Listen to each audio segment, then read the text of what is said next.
low vision, or another print disability that makes reading, holding a book, or turning a page difficult or impossible. The content is copyrighted by the respective publishers. For more information, please visit us on the web at nfradioreading.org. Your Niagara Frontier Radio Reading Service now presents a reading of articles and features from the Buffalo News for Sunday, April 26th. Your reader for the first hour is Edwin J. Vieira, and for the second hour, your reader will be Ron Bickelman. First, a look at this week's weather. In the forecast, it'll be cloudy this morning with clouds breaking for the sun this afternoon and a high of 60, clearer tonight and a low of 43, and sunny through much of tomorrow at the time tomorrow with a high of 69 and a low of 43. Tuesday, a couple of showers move in and a thunderstorm, and a downpour can bring some damaging wind gusts with a high of 65 and a low of 50. More rain on the way for Wednesday, and cooler too with a high of 55 and a low of 42. Mostly cloudy and a bit chilly on Thursday with a high of 50 and a low of 37. More rain to start off the weekend, and it'll be cold with a high of 47 and a low of 37. Continued showers through the weekend as well with a high of 47 and a low of 36. And now, here's our first story. Trump nixes envoy's trip to Pakistan for new round of talks. President Trump canceled the trip to Islamabad by 2 U.S. envoys to meet Iran war mediator Pakistan on Saturday, after Iran's foreign minister flew out of the Pakistani capital following talks, dealing a new setback to peace prospects. Trump said in a social media post that he is called off the planned visit by Special Envoy Steve Witkoff and son-in-law Jared Kushner, citing what he said was tremendous confusion in the Iranian leadership.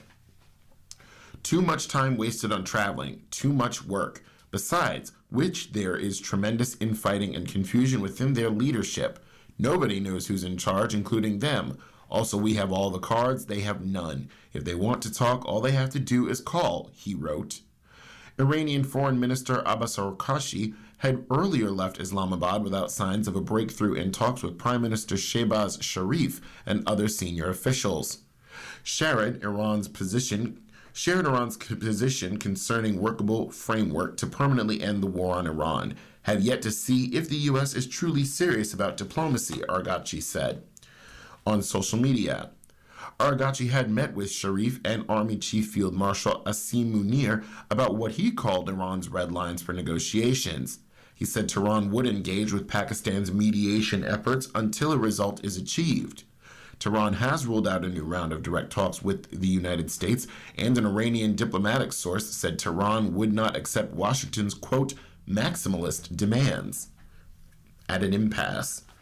Washington and Tehran are at an impasse as Iran has largely closed the Strait of Hormuz, which normally carries 1/5 of global oil and liquefied natural gas shipments, while the U.S. blocks Iran's oil exports. The conflict, in which a ceasefire is in effect, began with U.S.-Israeli airstrikes on Iran on February 28th. Iran has since carried out strikes against Israel, U.S. bases, and Gulf states, and the war has pushed up energy prices to multi-year highs, stoking inflation and darkening global growth prospects. Araghchi explained, our country's principled positions regarding the latest developments related to the ceasefire and the complete end of the imposed war against Iran, said a statement on the minister's official Telegram account. White House Press Secretary Caroline Leavitt said the U.S. had seen some progress from the Iranian side in recent days and hoped more would come this weekend, while Vice President J.D. Vance was ready to travel to Pakistan as well. Vance led a first round of unsuccessful talks with Iran and Islamabad earlier this month. Standoff continues. The price of Brent crude oil, the international standard, is still nearly 50% higher than when the war began because of Iran's grip on the Strait of Hormuz. Iran attacked 3 ships this week, while the U.S. maintains a blockade of Iranian ports. Trump has ordered the military to, quote, shoot and kill small boats that could be placing mines. The president said the Navy is clearing Iranian mines from the strait. Sweeping for underwater explosives could take months, despite the ceasefire, experts say. Any future claims the U.S. clear the waterway might fail to convince commercial freighters and their insurers that it is finally safe. You don't even have to have laid mines. You just have to make people believe you've laid mines, said Emma Salisbury, a scholar at the Foreign Policy Research Institute's National Security Program. And even if the U.S. sweeps the strait and says everything's clear, all the Iranians have to do is say, well, actually, you haven't found them all yet. said Salisbury, who is also a fellow at the Royal Navy Strategic Studies Center. There's only so much the U.S. can do to give that confidence back to commercial shipping. Pentagon officials told lawmakers it would likely take 6 months to clear the mines that Iran has set in the strait, according to a person familiar with the situation who spoke on condition of anonymity to discuss the sensitive information. The information was delivered during a classified briefing at the House Armed Services Committee on Tuesday. When asked about the estimate, Defense Secretary Pete Hegseth told reporters on Friday that the military would not speculate on a timeline, but he didn't deny it. Allegedly, that was something that was said, Hegseth said at a Pentagon news conference, but we feel confident in our ability, the correct period of time to clear any mines that we identify. Germany's defense minister Boris Pistorius said Saturday his country is sending minesweeper ships to help remove Iranian mines from the strait once hostilities end. The squeeze on shipments through the strait has rippled through global maritime trade, including through the Panama Canal nearly halfway around the world. Also Saturday, Iran resumed commercial flights from Tehran's international airport for the first time since the war began with the U.S. and Israeli strikes 2 months ago. Flights were scheduled to depart for Istanbul, Oman's capital of Muscat, and the Saudi city of Medina, according to Iran's state-run television. Iran partly reopened its airspace due to its ceasefire earlier this month. But there is a growing toll. Since the war began, authorities say at least 3,375 people have been killed in Iran and more than 2,490 people in Lebanon, where new fighting between Israel and the Iran-backed militant group Hezbollah broke out 2 days after the Iran war started. Additionally, 23 people have been killed in Israel and more than a dozen in Gulf Arab states. 15 Israeli soldiers in Lebanon, 13 U.S. service members in the region, and 6 members of the UN peacekeeping force in southern Lebanon have been killed. Trump announced Thursday that Israel and Lebanon had agreed to extend a ceasefire between Israel and Hezbollah by 3 weeks. Hezbollah has not participated in the Washington-brokered diplomacy. Battle around auto insurance keeps state budget in the neutral. In January, Governor Kathy Hochul identified runaway litigation costs as a major reason New Yorkers pay some of the highest auto insurance rates in the country. Well, now, Hochul's plan to lower those costs and the plan's ensuing backlash are the major reasons why the state budget is late for the 5th consecutive year in a row, and 25 days beyond its April 1st due date.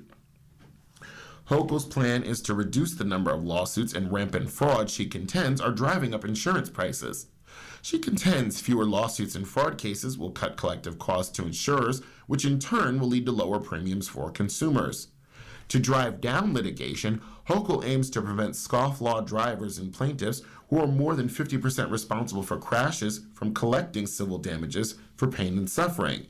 They would still be able to sue and collect damages for their economic losses, though. The proposal, heavily supported by the rideshare industry, has infuriated the New York State Trial Lawyers Association. The group said Hochul's bill created a scenario in which a child could chase a ball onto a street, get hit by a car, be considered more than 50% responsible under the law, and thus be ineligible to be sued for pain and suffering. The trial lawyers have brought out crash victims to illustrate opposition to Hochul's plans. Hochul has held news conferences showcasing mayors, farmers, and firefighters and others who support her proposal. This is something that my residents really want, Dunkirk Mayor Kate Wadowski said during a visit to the state capitol on Wednesday. They're looking for lower car insurance. My community is crying out for affordability and common sense decisions. I think this is a step in the right direction. Niagara Falls Mayor Robert Restaino, who made the trip, said municipalities and school districts already face enough financial issues. Quote, some assistance with insurance rates isn't going to wipe it away, but it's certainly going to help, he said. Every little bit that we can do to make communities more affordable is a benefit. Fueling the political fire is combative rhetoric. Hochul blamed unscrupulous lawyers and, quote, frivolous lawsuits for skyrocketing costs. Her spokesperson accused Senate Deputy Majority Leader Michael Gianaris, Democrat of Queens, who is not running for re-election, of defending a broken system that aids trial lawyers who donate to the Democratic Senate Campaign Committee the senator controls. The New York State Trial Lawyers Association President Andrew Finkelstein has accused Hochul of kowtowing to the insurance industry and rideshare industries. State Board of Elections records show Uber's chief executive officer, Dara Khosrowshahi, has contributed $28,000 to Hochul's campaign and another $20,000 to the state's Democratic Committee since 2022. The filings show the New York State Trial Lawyers Political Action Committee has contributed $188,600 to the Senate Campaign Committee since the start of 2025. As the opposing sides trade arguments and news conferences, the budget remains stalled, largely because of a legal precedent established by the state's highest court decades ago. Governors can include non-economic policy proposals in their budgets because of a 2004 Court of Appeals ruling in a case between former Governor George Pataki and late Assembly Speaker Sheldon Silver.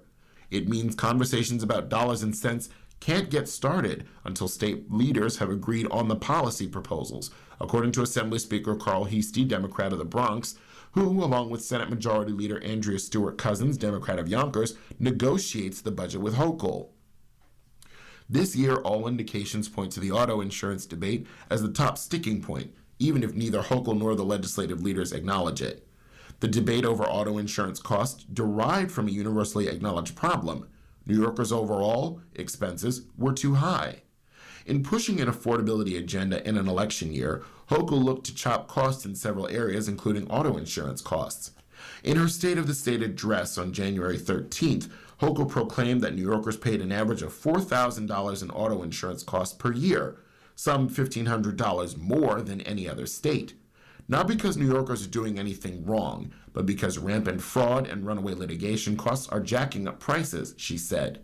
Let's be clear about how that happens. When the system allows out-of-control payouts, those costs get passed on to you in the form of higher monthly bills. Hochul's budget included legislation to modify the definition of one of the 9 serious injury categories that the governor argued is often manipulated. Her plan would limit the amount of non-economic damages for pain and suffering to drivers who were uninsured, drove while impaired, had committed a felony, or were fleeing at the time. And in perhaps the most hotly debated part of the plan, any plaintiff primarily at fault for an auto incident could not collect damages for pain and suffering, which means a plaintiff who was only 51% responsible would be ineligible.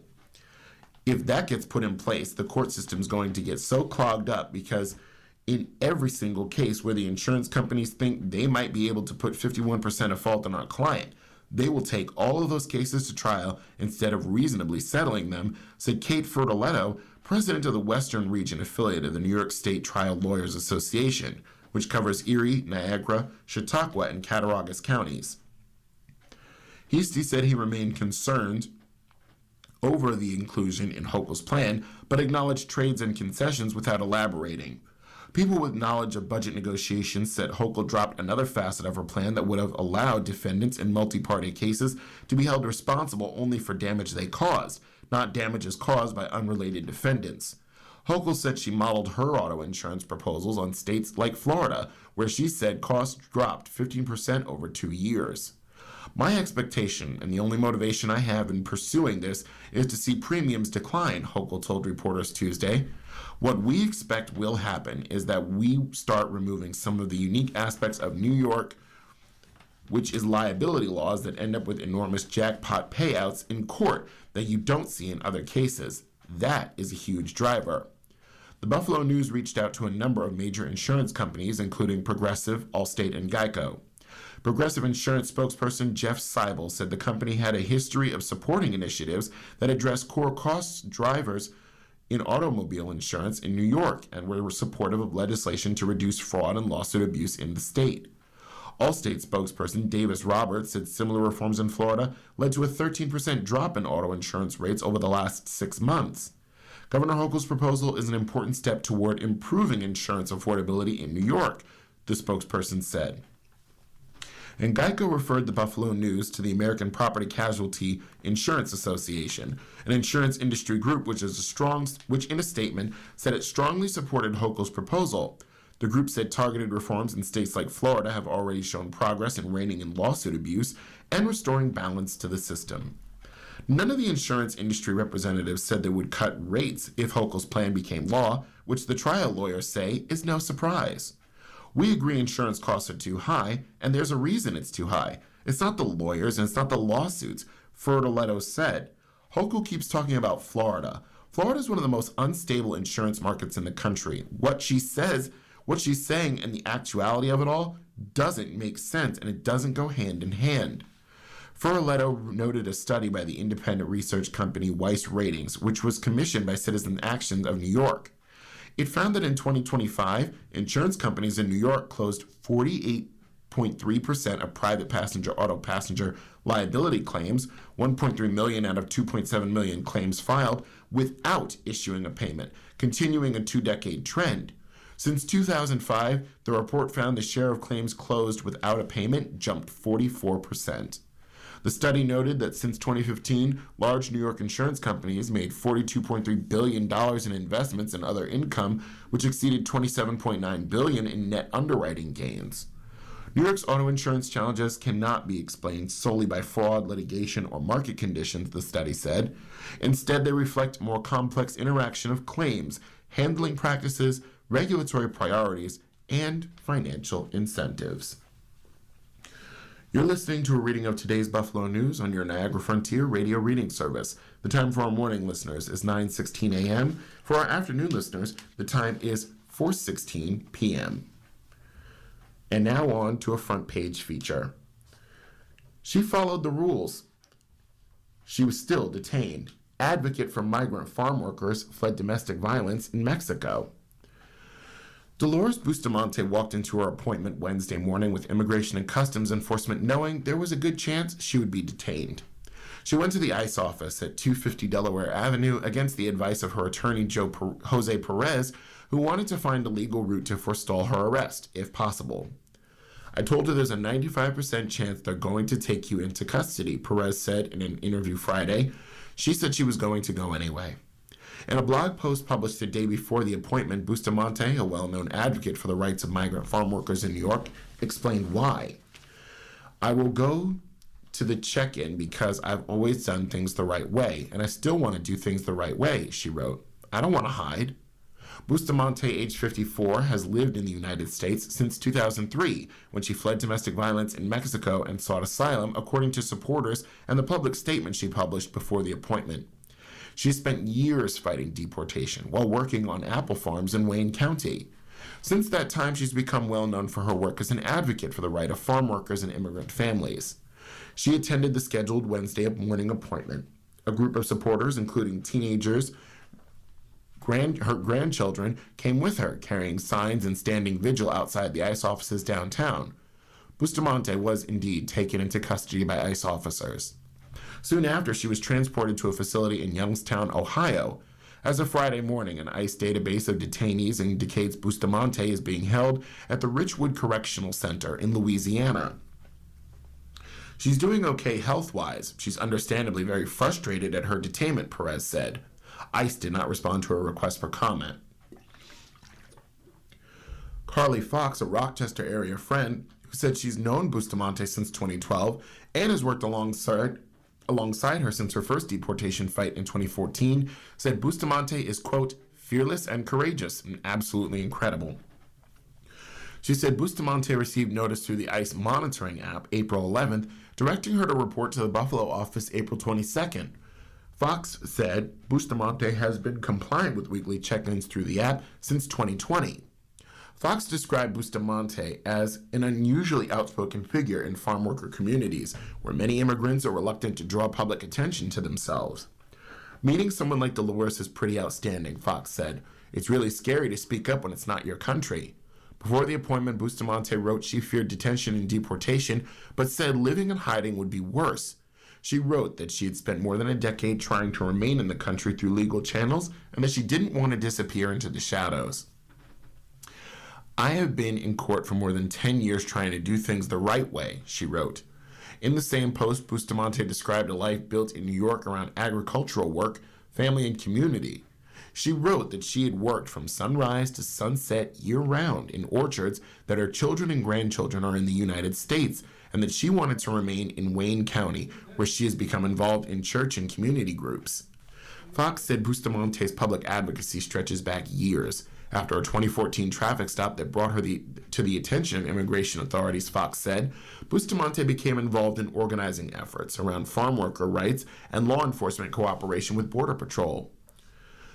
Fox said Bustamante's deportation fight had quieted down since 2020, and since that time, her main obligation was to check in weekly on the ICE monitoring app, which she did without fail, Fox said. But when Donald Trump took office for his second term in 2025, Bustamante was told her case would probably receive more scrutiny because of Trump's crackdown on immigration. Perez said Bustamante had exhausted her earlier legal fight to stay in the country after a federal judge upheld an earlier ruling declining a request for asylum. But Perez and Bustamante's supporters believe the legal fight isn't over. They'd petitioned a court to reopen her case because her circumstances have changed considerably since she arrived in the U.S. in 2003. In 2003, Bustamante's daughter, who came with her from Mexico, is now an adult who in August will be eligible to apply for U.S. citizenship. This opens a new legal avenue for Bustamante to legally remain in the U.S. Bustamante's 2 grandchildren are American citizens. Perez said Bustamante has been law-abiding and has a valid work permit. The last message Fox said she received from Bustamante came shortly after noon on Wednesday. It was written in Spanish and appeared to cut off in mid-sentence.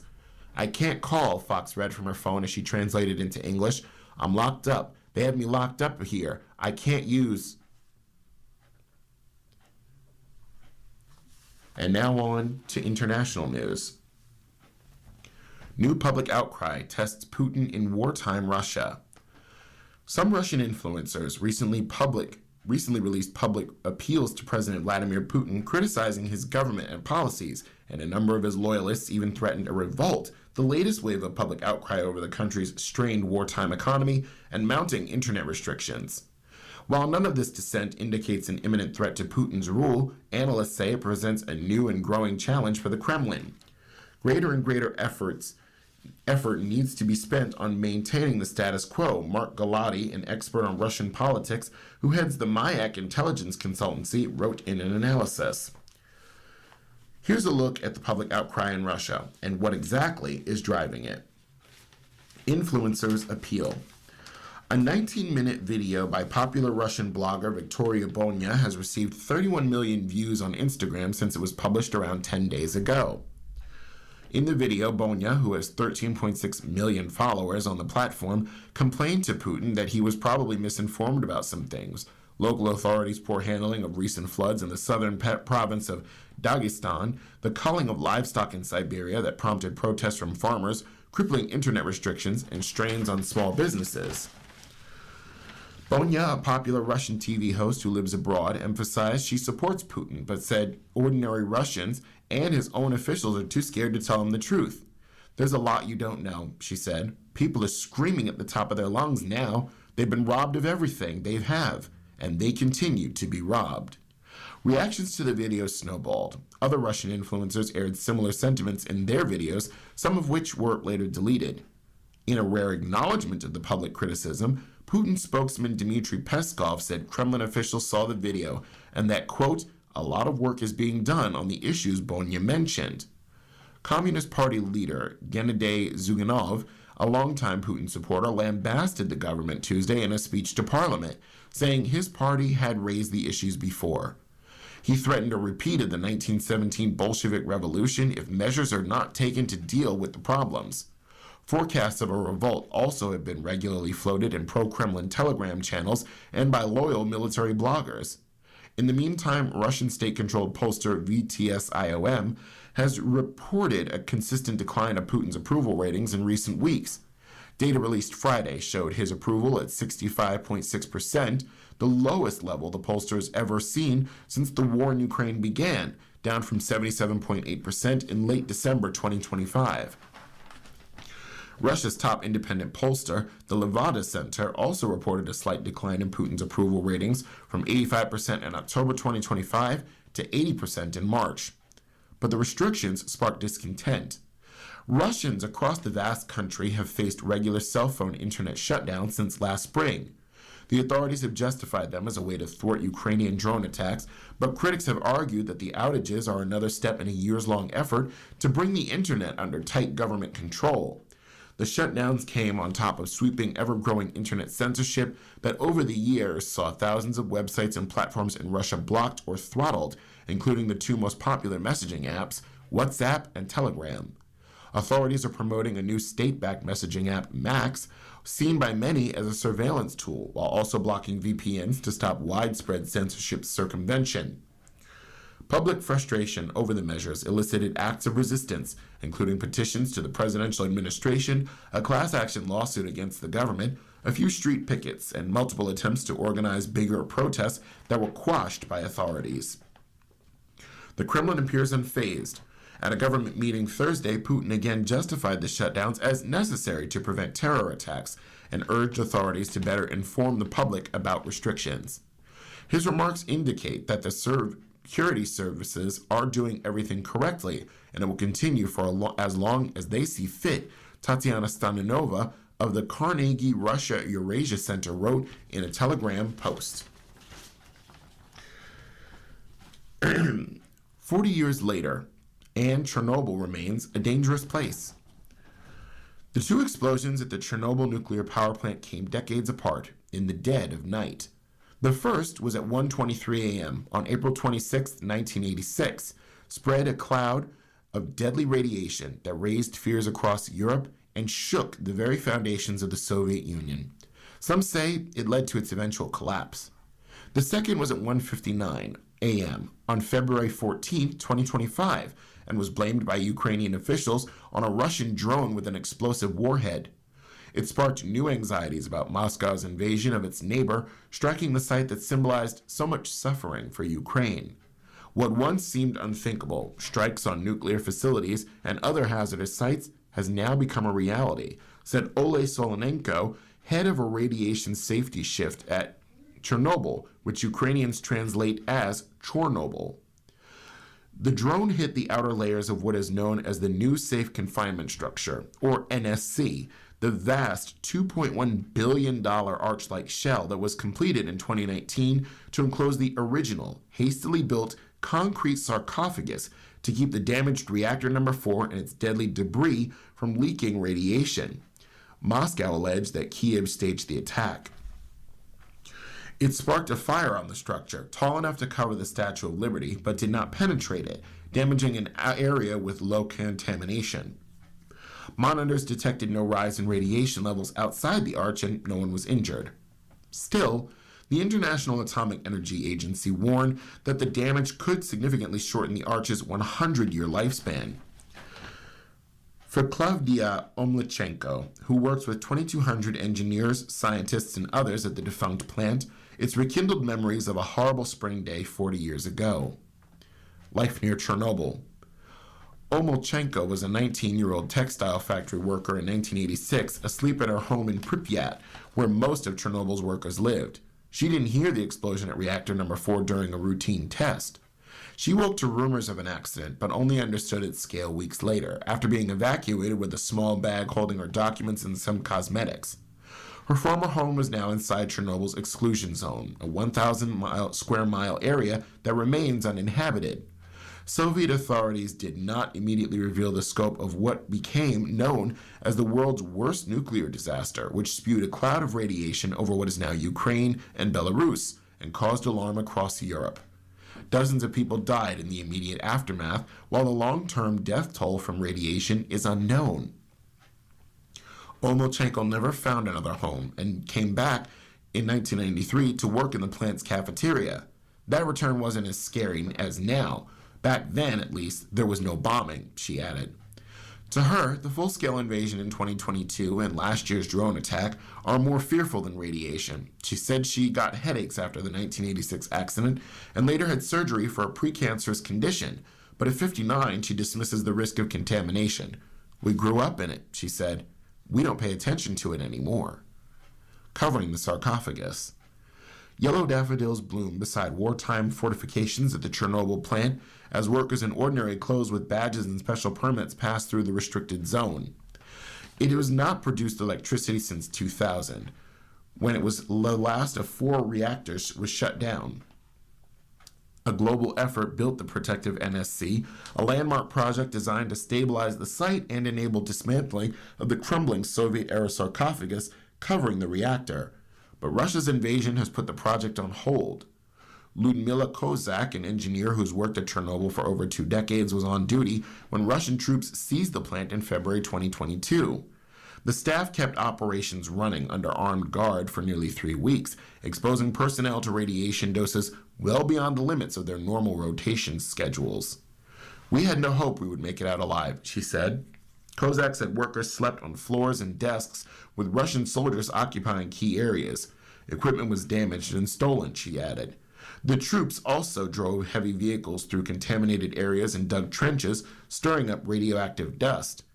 The International Atomic Energy Association found the damage has left the Arch unable to fully perform its core functions, which is containing radioactive material and enabling the safe dismantling of the reactor remains.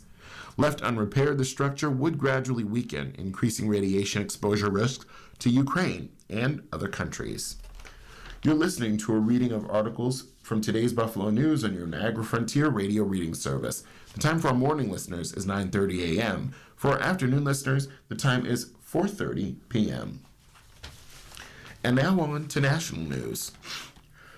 Warsh as new Fed chair may not spark big changes.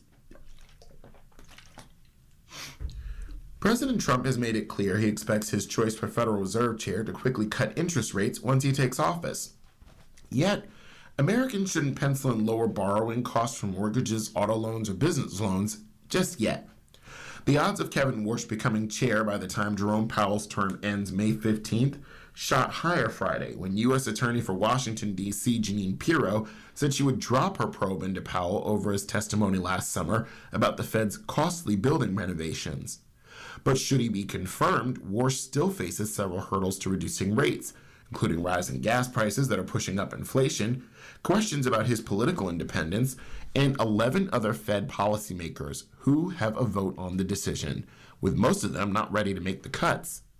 At a Senate hearing Tuesday, Warsh pledged to be independent from White House pressure, but said relatively little about the direction he would take rates. While economists say he was likely just being cautious, he missed a chance to lay out an argument for rate cuts.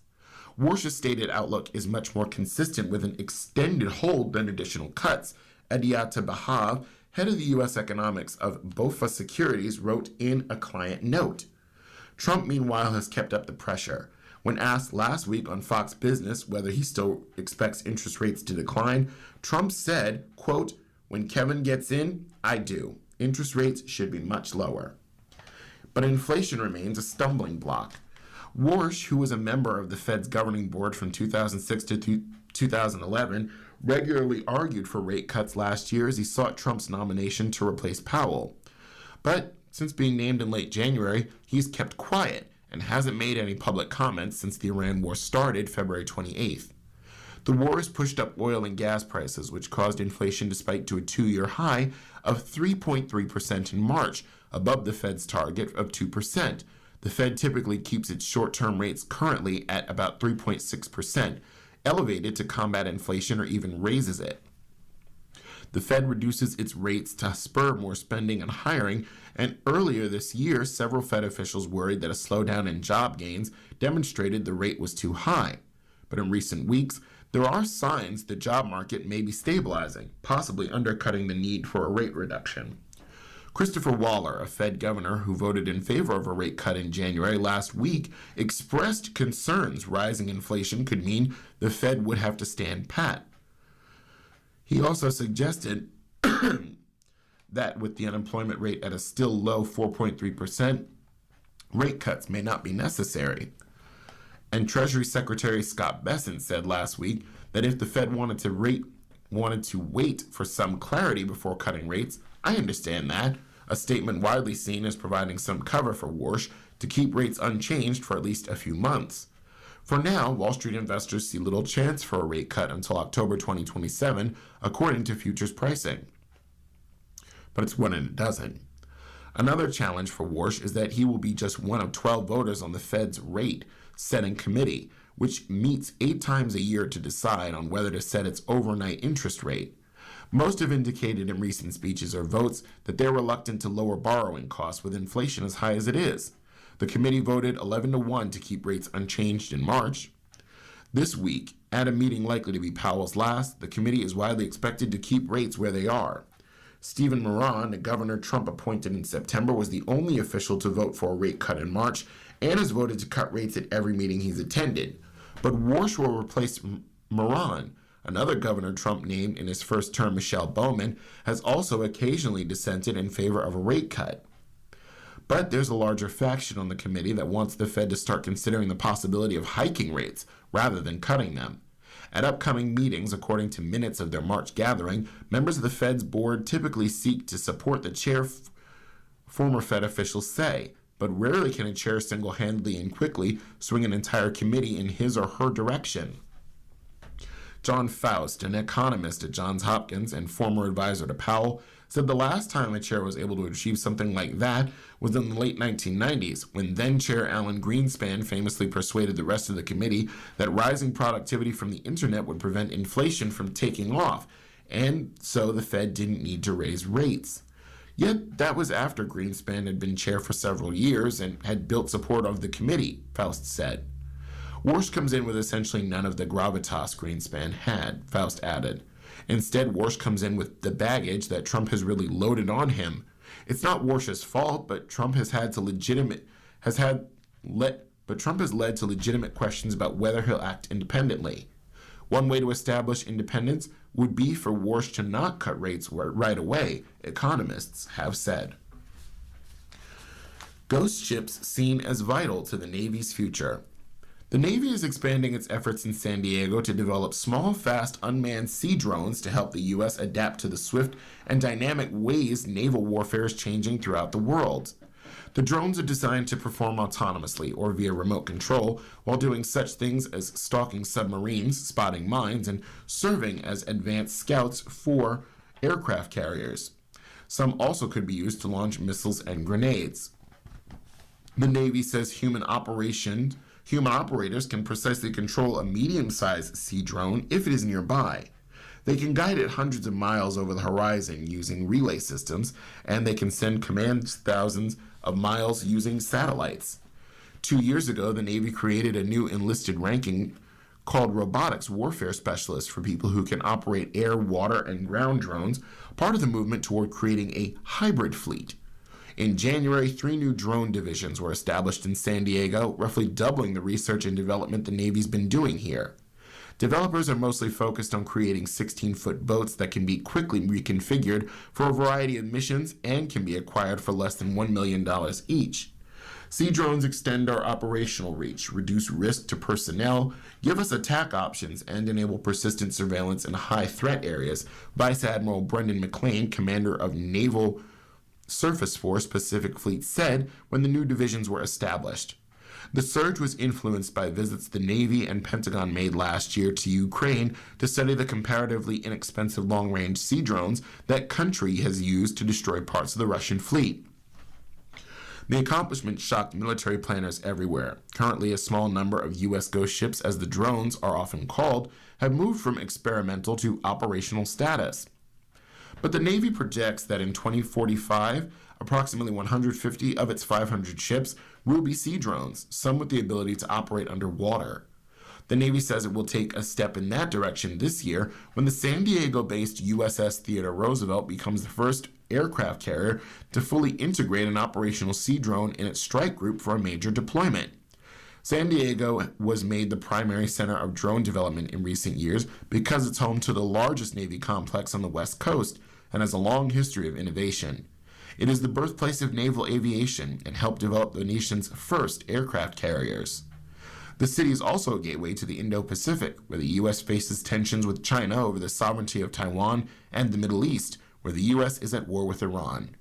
And it's home to the UC San Diego, which is deeply involved in military research and such defense companies as Saronic Technologies, which is developing sea drones. The precise state of the Navy's San Diego program is not known. The Navy did not respond to 4 requests to the Union Tribune made for a briefing. In the past, the Navy talked publicly and proudly about all of its small and mid-sized drones vessels that are regularly seen navigating San Diego Bay. However, Captain Tim Hawkins, a spokesperson for U.S. Central Command, which is directing the U.S.-Iran war, confirmed to the Union Tribune last week that an unspecified number of sea drones were present in the Persian Gulf region when the war began, mostly for stress testing in a real-world environment. We haven't really gone into great detail on all the different platforms, and we will not for operational security, he said. San Diego's deep involvement with sea drones began in 2016 with the arrival of Sea Hunter, a 132-foot experimental trimaran that can go up to 90 days without refueling and travel up to 12,000 miles. It can also handle heavy seas and travel about 31 miles per hour, nearly as fast as an Arleigh Burke-class destroyer, the so-called workhorse of the Navy. The drone is largely able to do so because it doesn't carry humans and their supplies. You're listening to readings of today's Buffalo News on your Niagara Frontier radio reading service. The time for our morning listeners is 9:40 a.m., and for our afternoon listeners, the time is 4:40 p.m. And now on to business news from the world of retail. Gap Factory store to open location at Quaker Crossing. The bustling Quaker Crossing Retail Center in Orchard Park will add a Gap Factory outlet store later this year. The apparel and accessories retailer closed a store at Walden Galleria in January. Gap has long been a mall staple, but has migrated some stores to off-mall spaces in recent years, as consumers have changed shopping habits, preferring outdoor power centers that are easy to navigate by car. The company, which also owns Banana Republic, has closed hundreds of stores in the past few years as part of that push away from enclosed shopping malls. The same happened with beleaguered chain Claire's Boutique, a youth jewelry and accessories concept that also previously left McKinley Mall and now has a home at Quaker Crossing. The outlet store is expected to open in late summer or early fall in the former Lumber Liquidator space. There's another Gap Factory location at the Fashion Outlets of Niagara Falls, USA. Paper Store introduces Uncharted. The Paper Store, a family-founded retail chain based in Massachusetts, has one of its namesake lifestyle gift shops in Amherst Power Center, the Boulevard. Now the company has introduced a new concept to the Buffalo Niagara market called Uncharted.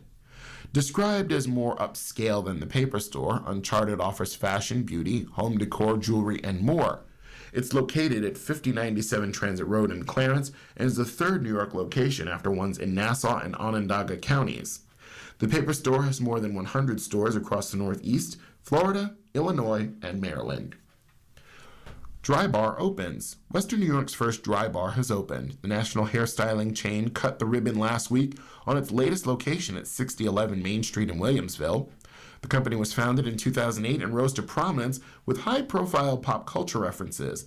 It's known for introducing its no cuts, no color, just blowouts business model, which was considered a disruptor in the beauty industry. On McKinley Parkway in Hamburg, Picone Construction is in the process of giving European Wax Center, now at 3772 McKinley Parkway, an interior build-out as it prepares to move across the street to a smaller plaza at 3835 McKinley Parkway. The personal care salon offers body and face waxing services, as well as eyebrow tinting and laser hair removal. European Wax Center has locations in Amherst and Williamsville, and the company is headquartered in Texas. Goodwill revamps North Buffalo shop. Goodwill has given its North Buffalo thrift store in the Delaware Place Plaza an overhaul, and CEO Thomas Ulbrich is holding it out as an example of the nonprofit's teamwork and business acumen. Located at 2625 Delaware Avenue, the store recently completed a makeover that improved layout and flow at the shop. What I respect most isn't the outcome, it's the mindset behind it, he wrote on LinkedIn. The Goodwill of Western New York team understands that standing still is not an option. Changes at the store include better signs throughout the store with clearer categories and wayfinding, an added cash register, a reimagined checkout area, and a new shoe department at the front of the store. The housewares department has nearly doubled in size, and there is an improved drive-up donation area for faster and easier drop-off, where donors no longer need to leave their vehicles. Capital investments isn't just about dollars, Ulbrich said on LinkedIn. It's a signal. It tells your team you believe in their future. It tells your customers you're paying attention, and it tells the community you're here to serve at a high level. Rocket Cup blasts off at Tops. Small batch coffee roaster Rocket Cup Coffee will bring its personal blends to more than 40 Tops Market locations. The company, which is headquartered in Cattaraugus, was founded in 2022 and has been rapidly expanding since then. Rocket Cup creates custom brands for businesses, universities, and other organizations across the country. It's known for its college coffee line that supports universities and drives sales by entering official partnerships with them. Top said it's the perfect brand to support its mission of joining with local partners and supporting the communities it serves. Rocket Cup represents the kind of innovation and community connection that resonates with our customers, said Gwen Pratt, Category Business Manager for Topps Markets. And in the retail development projects, the Buffalo Zoning Board of Appeals is reviewing several retail projects and is considering plans for the following. 1. Converting a former Rite Aid pharmacy store at 2175 South Park Avenue into a grocery store called Buffalo Fresh, with installation of new checkout counters, plumbing and electrical work for a 620 square foot butcher section, a new service refrigerator, new front and rear exterior doors and new bathrooms, while retaining coil shutters on the front windows for security and to protect the storefront glass. 2. Enable Hawley Development and Reed Petroleum of Lockport to convert a mobile gas station with a closed former store at 1780 Seneca Street into a Crosby's convenience store and gas station. And 3. To install a sign for the new Good to Go Mart at Ellicott Development Company's 1005 Abbott Road property. And now to personal finance. Spring is in the air, but if you aren't careful, it can drain your wallet. That's particularly true for retirees on a fixed income who haven't planned for that additional expenses that crop up as flowers bloom and the weather gets warmer. Spring often brings a cluster of expenses. These can surprise and affect almost everyone to some degree, but retirees may feel it more because of their fixed incomes, says Tiana Patillo, financial advisor manager at Vanguard. That makes planning even more important because unanticipated seasonal costs may require drawing more heavily from savings or investment accounts.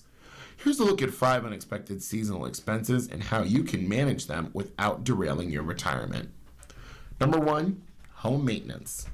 When it comes to unexpected spring expenses, home maintenance is a big one. From tending to the lawn to ensuring the HVAC is working, numerous things could require some TLC, and thus money after the winter. For retirees, it presents an additional challenge if they aren't able to do the work themselves. Common spring expenses often begin with home and property upkeep, such as HVAC servicing, roof and gutter repairs after winter weather, landscaping, pest control, or even preparing a vacation or second home for use, Patillo says. The average cost to service an HVAC system is about $175 to $350, while professional lawn maintenance can cost $100 to $500 per month, depending on the size of the yard and the frequency of care. If you need to replace your air conditioning, fix the gutters, or repair a roof, that can set you back thousands of dollars. Number 2, travel. Whether you're visiting the grandkids or setting out for a bucket list trip, spring is a popular time for retirees to travel, but with this comes a lot of expenses that could be higher than previously thought. That's particularly true in the current environment when oil prices are surging and geopolitical tensions have disrupted global fuel supplies. As of early April, airfares are up 7.1% compared to last year, and the average cost for a gallon of regular gas is $4.08 nationally. Even if you aren't flying, there could be unexpected car maintenance expenses, like a post-winter alignment or new tires to handle the spring rain. Number 3, health and wellness. Spring often prompts retirees to address health and wellness needs that may have been postponed during colder months, like dental or vision care, physical therapy, or fitness programs, Patillo says. But focusing on wellness could mean more out-of-pocket expenses. In 2026, those costs are hitting harder. Medicare Part B premiums rose nearly 10% this year, and the annual deductible climbed to $283. Even with insurance, retirees often face a 20% coinsurance for specialist visits and diagnostic tests that aren't considered preventive. As part of our newspaper reading, we now present the day's death listings. If you need further information on any of these names, call us at 716-821-5555. That number again being 716-821-5555. Joseph A. Ables Jr., Esquire. David J. Back. Patricia Berry, both. Douglas J. Bolton. Therese C. Clark, nee Collin. James G. Dahlman. Mary T. Delbert, nee Schwartz. August Ray DeTita. Walter D. Demogola. Frank E. Dulock. Dale J. Eccles Sr. Elizabeth M. Evich, nee Northrop. Teresa Y. Farino, nee Mosey. Nora A. Fisher, nee Gallagher. Ronald E. Friedenberg Sr. Shirley Ann Funk. Terry M. Granger. Christine Natalie Green. Maria T. Gump, nee Aquilina. James P. Harris. Howard G. Hoffman. Eleanor M. Ellie Janish, nee Conroy. Bernard A. Jarozel Jr. Elaine Juzikiewicz, nee Kuligowski. Anna M. Kappas. Edward J. Kikta Jr., Ph.D. Dorothy L. Krautzak, nee Winger. Vincent T. Lima. Betty J. Lippett, nee McQuaid. Ann H. Merton. Susan P. Mason, nee Parker. Karen McCoy. Gregory Miller. Norman Miller. Annette D. Morris, nee Clavoon. Charles Ode. Dennis F. Paulowitz. Dorothy Phillips. Frederick M. Rakiski. Gerald A. Jerry Rice. Charles Rogerson. Lawrence B. Rosen. Wayne Rosler. Miles Schimmert. Alvin L. Schofer. Martha Summers. Rodna Rose Tassif, nee Ivanovich. Mary Eugenia Vastola Sr., RSM. Richard M. Winkelsauce. Mary L. Wisniewski. Richard Zupa. If you need further information on any of these names, please call us at 716-821-5555. That number again being 716-821-5555. And now to Royal Stars with Georgia Nichols. Horoscopes for the day. Happy birthday for Sunday, April 26th. You're a bold visionary who pays attention to detail because you like things to be smooth running and efficient. This is a year of work and building to create solid foundations in your life.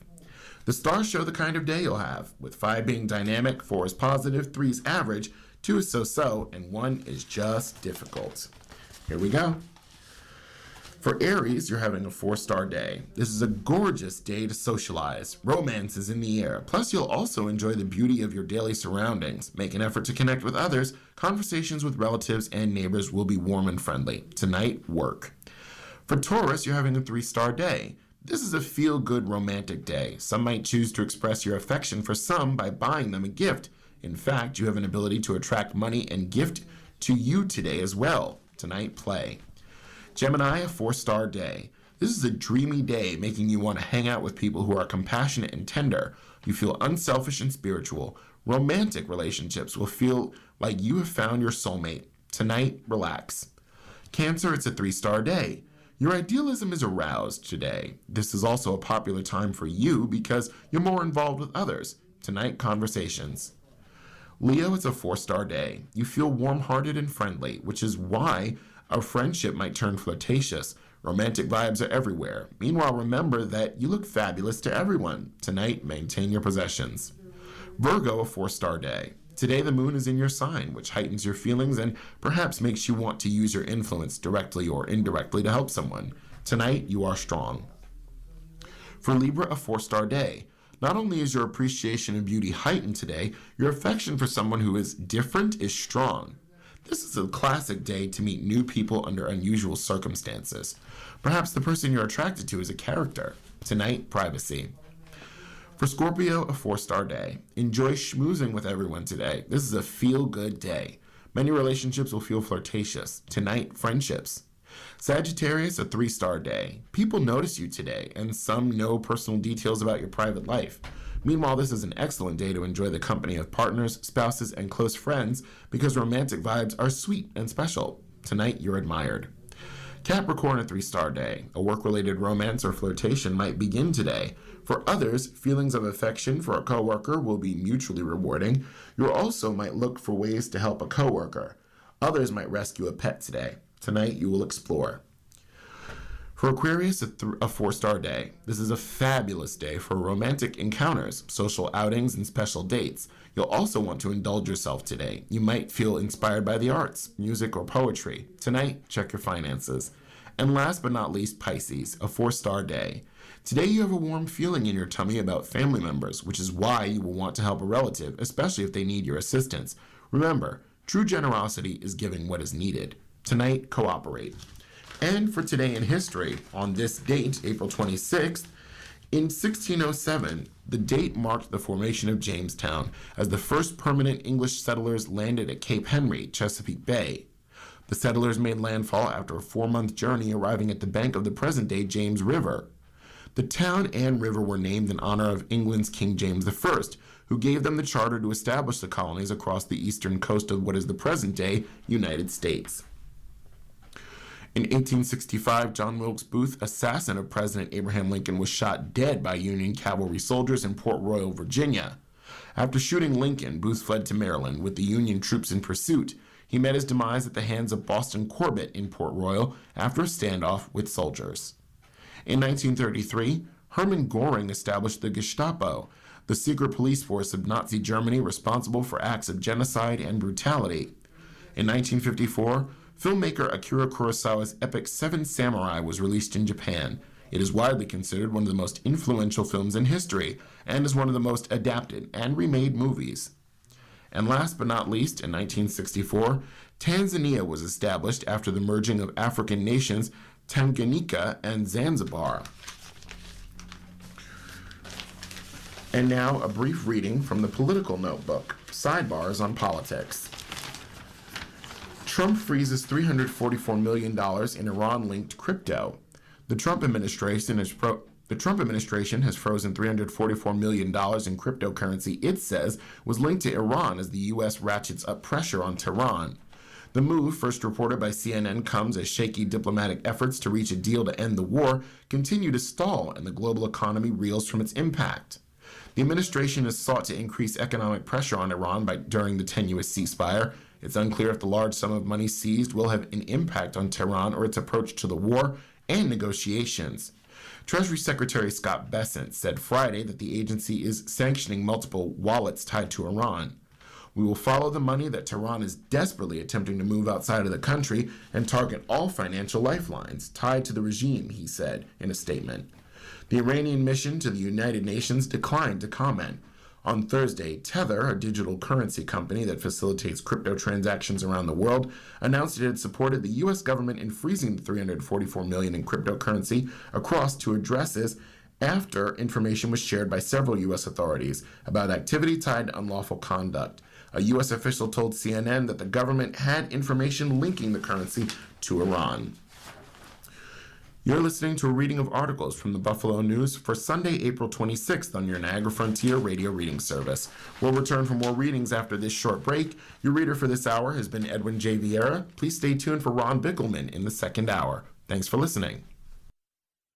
If you're listening to this publication online, you're probably using our website, a podcast player like Spotify or iTunes, a streaming service like Siro, or a smart speaker.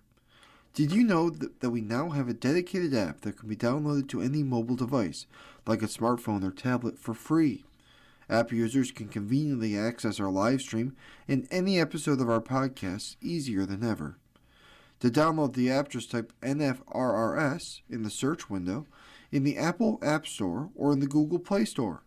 Contact us anytime if you have any questions by calling 716-821-5555, extension 5. Thank you.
articles from today's Buffalo News. Your reader is Ron Bickelman.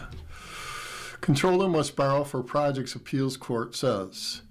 Miller Williams had refused to issue bonds in the last two budgets. The City Controller's Office must borrow capital projects as approved by Common Council. The State Appeals Court has unanimously ruled. The State Division of the Appellate Division of State Supreme Court's Fourth Department upheld a decision from Justice Emilio Colakivo, who ruled in favor of council members Christopher Scanlon and Mitchell Nowakowski last year. The pair had sued City Controller Barbara Miller Williams over her refusal to borrow most of the money approved in the last two capital budgets. The charter of the City of Buffalo City Charter grants the Common Council the power to authorize the borrowing of funds by the city in accordance with Article 8 of the Article 8 of the Constitution of New York State, New York, applicable provisions of the law, the judges wrote in their decision. Miller Williams declined to borrow for most of the last two capital budgets introduced by Scanlon and approved by the council while Scanlon was acting mayor, citing internal borrowing limits. At a Friday afternoon news conference, Scanlon and Nowakowski bemoaned the time and money lost during the disagreement with the Controller's Office, as majority of the approved project have sat idle while labor and materials costs have continued to rise. The decision is a win for the residents of the city of Buffalo, Scanlon said. Miller Williams, citing her office's internal debt cap, refused last year to go to the bond for $110 million in borrowing approved in December 2024, leading to a public pressure campaign from Scanlon. She eventually secured $29 million in borrowing, slightly more than the cap set by her office in its annual borrowing plan, months after the controller would typically go to the market to secure funding in the spring. Part of the increase in the approved borrowing in recent years stems from the Buffalo Public Schools losing its ability to borrow for capital needs after a state program ended in 2024.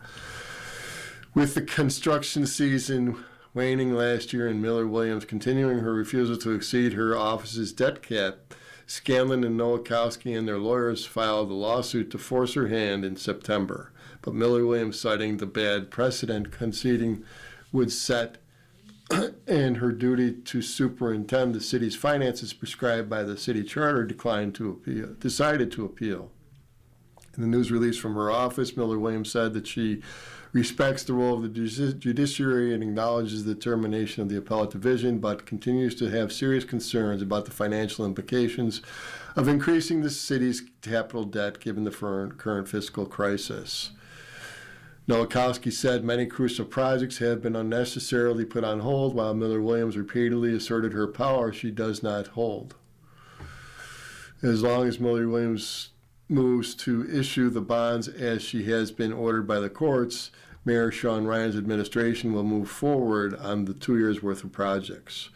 Now we're up against it as we face over $200 million of bonds going out for construction with no capacity to be able to do the work, he said. Ryan, in a written statement, said, with the warmer weather approaching, he will work to get the projects moving. Today's decision brings a long overdue clarity that will allow Buffalo to finally move forward with critical infrastructure projects, he said. Nowakowski also pointed to the added cost to taxpayers in the form of outside counsel, which cost the mayor's office, council, and controller's office more than $200,000 in total. Terrence Connors and Andrew Debbins, who represented the city, said they were happy with the judge's decision. Today, 5 more judges, this time in appellate court, rejected the controller's view that she had the veto power over the bonds properly authorized by the Common Council and Mayor, they said in the statement. The decision should end the unfortunate saga. Continuing along now in city and regional news, Erie County wants a buyer for the ECC South property, but it has to be the right buyer. The 102-acre SUNY Erie Community College South Campus property next door to the new Bills Stadium is still not for sale. It may not be until later this year or next year. But that doesn't mean the county officials aren't working on a plan to spur development in the area. Erie County Executive Mark Poloncarz said officials are discussing provisions that require whoever buys the property to meet certain scheduling parameters and any proposed projects, such as making sure project milestones are hit in certain times. The goal is to make sure the developer cannot make promises that are not kept, Poloncarz said. The goal is to ensure that a significant parcel just a stone's throw away from the more than $2 billion stadium does not get in the wrong hands and go undeveloped for years. We're not going to offer it for sale to anyone, because then we might get a land speculator in there that offers a higher amount, and then they sit on it, Poloncarz said during an interview at the news offices. Earlier, even though Highmark Stadium is in Orchard Park, most of the buildings in the SUNY Erie County campus, surrounded by Southwestern Boulevard, Abbott and Big Tree Roads and McKinley Parkway, are located in Hamburg. This is a more careful approach to the sale of the property by the county executive. Last year, Poloncarz said the property would simply go to the highest bidder. Some classes are still taking place in the 50-year-old campus that includes 8 buildings, so the county cannot yet close and prepare for the property for sale. Those classes will go on through the remainder of the semester ending in May, with the school, which is now a smaller footprint on its new Cobham Drive campus, asked to occupy the buildings through September, likely with a plan to teach summer classes there. Poloncarz has agreed, but said SUNY Erie will not get another semester in the fall to stay on the campus any longer. The Bills will begin to host large-scale events at their new stadium in August with the blue and red practice and then 2 preseason games. We're working on ideas for now, Poloncarz said. I think they'll be wrapping up sometime in the late summer or early fall. The property would be a prime spot for a hotel, something that has been missing piece of the potential development in the area for years. Having more places to stay close to the stadium is critical to bringing further development to the area, and would even be a boom for the Bills' efforts to bring the NFL draft to the Western New York area in 2029 or 2030, as well as high-profile events. Spin-off development in the area of the stadium has almost been non-existent since the team moved to Orchard Park from the city of Buffalo more than 50 years ago. Right now, most of the South Campus is zoned for residential use, so it would likely require Hamburg to create a new zoning district that accommodates economic development, including ancillary use to the stadium. The town is still in the midst of crafting its own rezoning plan for it is calling the Stadium Economic Impact Area, and will likely include the SUNY Erie South Campus. Examining potential projects that might make the most sense. Proceeds from the sale will be reinvested back into the college for infrastructure needs throughout the 3 campuses. Poloncarz has said it will take at least a few years to get the SUNY Erie South Campus redeveloped. Long wait for tea time. Erie County's new golf course in Amherst may not be open until 2028. Talk about a lag putt. Golfers who want to get into Erie County's newest course might need to wait a couple of years. The county is working to rebuild the former Westwood Country Club in Amherst as a 9-hole golf course and park.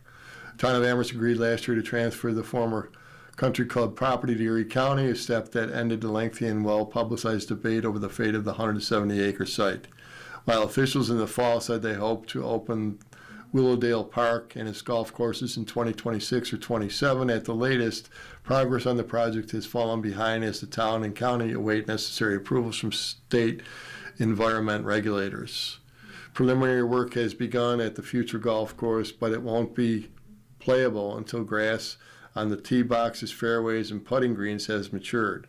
Length of time required for this, combined with this area's short growing season, means this course won't be open until next year or possibly even the spring of 2028, said Troy Schinzel, the County Commissioner of Parks, Recreation, and Forestry.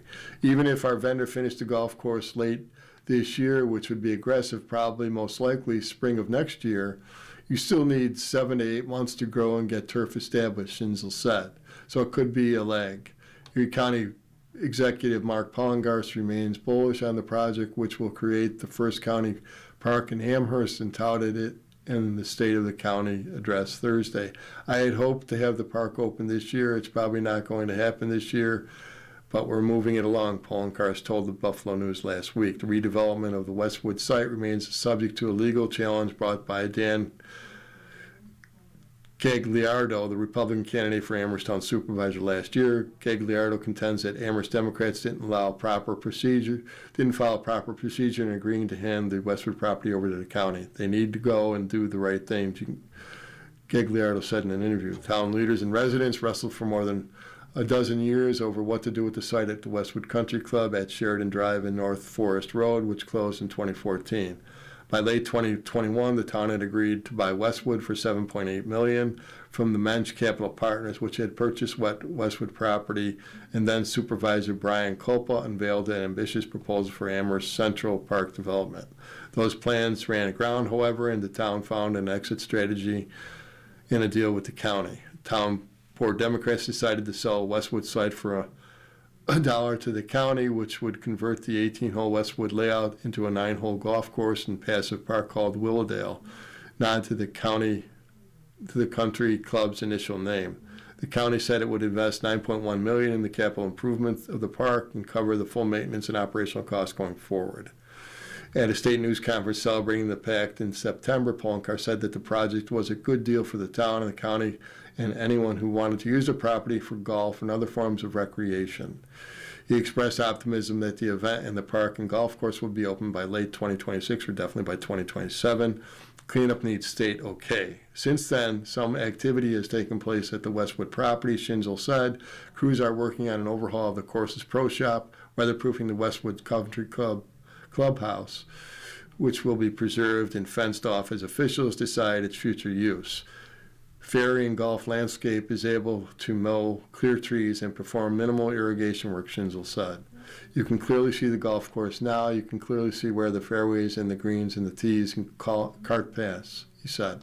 Most extensive work awaits the formal transfer of the property from the town to the county and the approval from the State Department of Environmental Conservation. The chemicals used to treat parts of the golf course raised concerns through county and Amherst officials and have said that any environment issues are minor. The county is waiting for the DEC to sign off on a plan to remove and replace a layer of soil from Westwood's greens and tee boxes. Up to 5,000 cubic yards of material, which is contaminated with heavy metals, will be evacuated and taken off the site. Schinzel said state approval has taken longer than expected. Poloncarz told the news he spoke directly with the DEC Commissioner Amanda Lafton and Dr. James McDonald, the State Health Commissioner, to address concerns. They were looking at it as if we were taking a site that had environmental contamination, basically fertilizer, and turning it into a playground, which is a higher level standard than a passive park and a golf course, Poloncarz said. The DEC spokesperson did not respond to requests for comment at the time of the publication and deadline for this article. A public comment period on the cleanup of the Westwood site runs through Friday, time to mature. Schinzel said the county and contractors have ordered some of the equipment needed to begin most substantial improvements to the course in the park.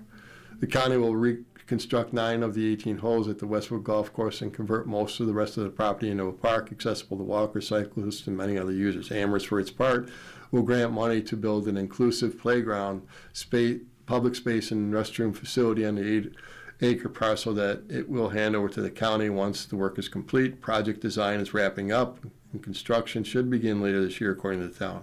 County officials need to decide whether it would make more sense to open the park and golf course at the same time, or whether that one can open before the other. For the golf course itself, it would likely require a full growing season for the course's new turf to take hold and mature, as Schinzel said. The county will have a better sense of the timeline this coming fall. Erie County is moving quickly as it can, Schinzel said. As for Gagliardi, the Westwood lawsuit, which Poloncarz has dismissed as a political stunt, the one-time GOP candidate said he expects a ruling in the coming weeks. Whoever loses, they'll appeal, of course, but whoever loses could appeal, of course. But Gagliardi said a victory for him would require the town to redo its Westwood property transfer to the county.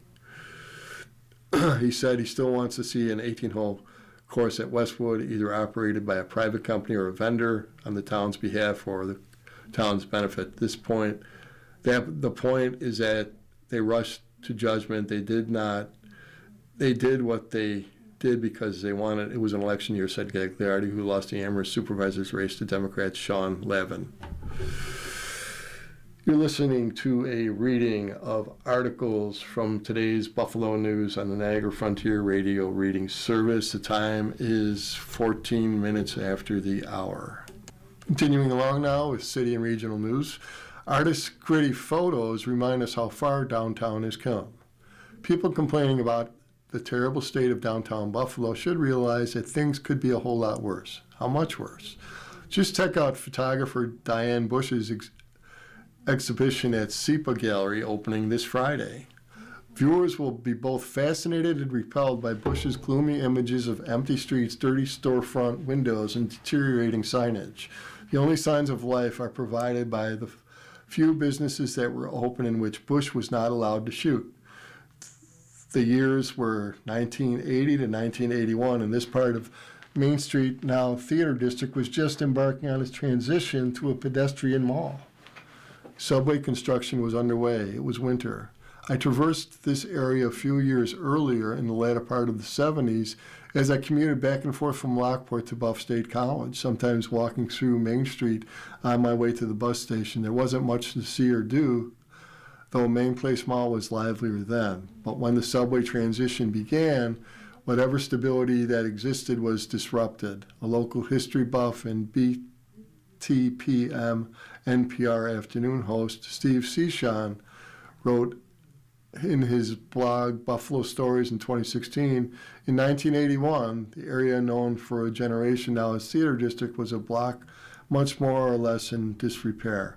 I asked Cichon about that era and he offered a stark justification. An adult bookstore. Smiley's was really the only thriving business on the Shea side of Main Street on that block.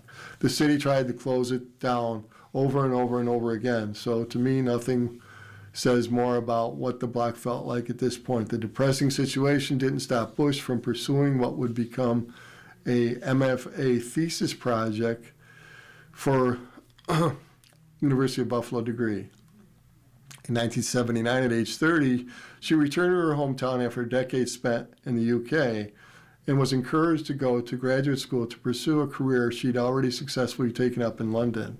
Bush had moved to the UK in 1969 when she was barely out of her teens, and with her then husband, who was unable to evade the draft as a conscientious objector, although he had done 2 stints in the Peace Corps. Leaving the country was the only option. The two split up after several years, but in the meantime, Bush became an accomplished photographer thanks to free training from the Paddington Technical College in London, which required students to take optics, chemistry, and physics in addition to learning camera skills. The accreditations and guild certificates Bush received were easily equivalent to an American bachelor's degree, arts degree. The photographer returned to Buffalo to help care for her ailing mother. She was also ready for her next chapter.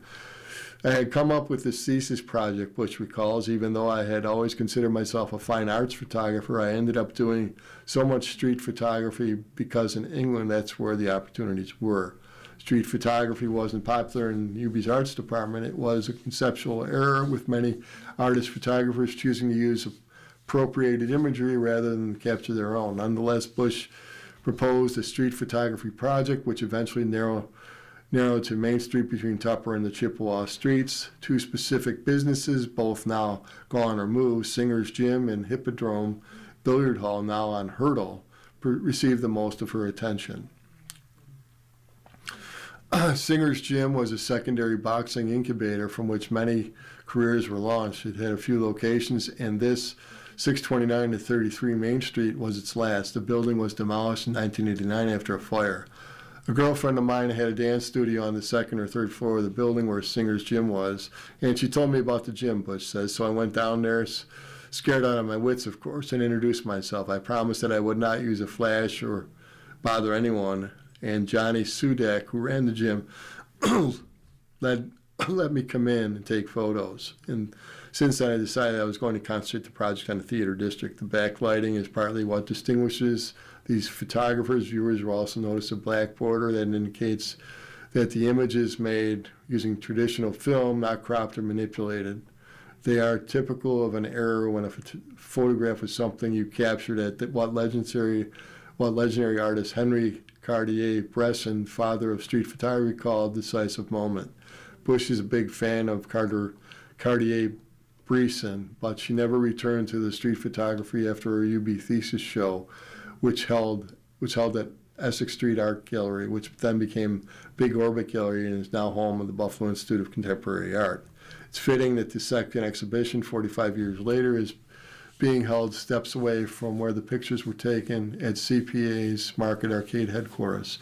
Some would say it's too bad Bush left street photography behind. The images of the current CPA show include many of Cartier-Bresson's decisive moments. Flo Williams flipping burgers at Texas Hots, Marvin Lipsitz gazing out the window of Film Mart, Ralph Racine doing sit-ups at Singer's Gym, and still shabby shades visible through the window.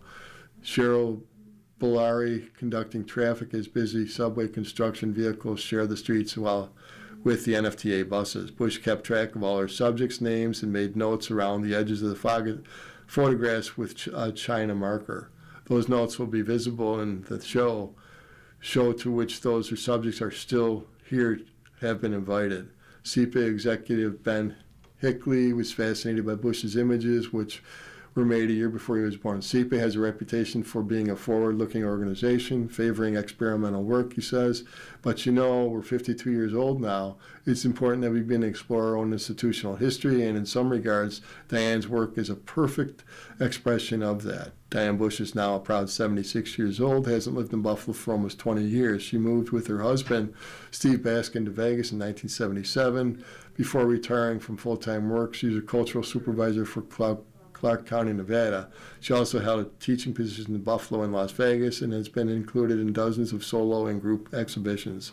Her work after 1981 has been in a wide range of media, including video performance, as well as fiber, bleach photography, and many other types of mixed media constructions. Bush herself is something of an artwork, always sharply dressed in various eras of vintage, collecting and selling vintage clothing and decor as a side gig. As artists always hoped, the street photography she felt had gone out of fashion is very much in favor now.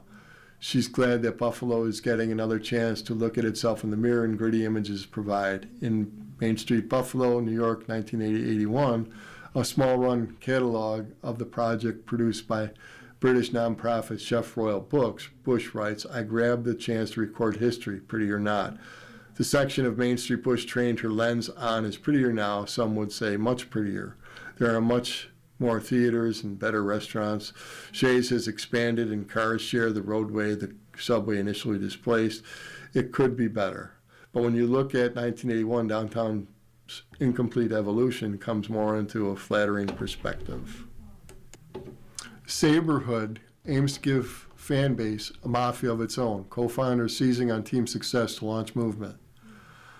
The Buffalo Bills have the Bills Mafia for the rabid fans of football. Buffalo Sabres fans, Brandon Carr and Ron Seltz, figured, why not create something similar for hockey? So, as if the Sabres surged this season, they tried to build a unifying fan base platform and culture by starting Buffalo Saberhood.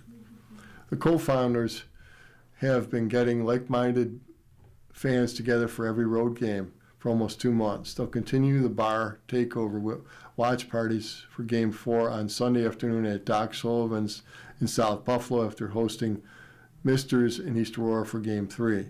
We started an idea to create an identity for being a Sabres fan has turned into what could become a movement, kind of like how the Bills Mafia was formed. While Carr is a former restaurant entrepreneur himself, this is not a business and the group isn't paid in any way. This is different from any Buffalo tailgate companies and bar takeovers to cater to Bills Mafia. Carr would like to turn Buffalo's Saberhood into a nonprofit that would raise money for charity and build out a staff. The group has hit about 6 different bars around Western New York and brought several hundred to the team's fans together in each spot, which has also been a boon for local business.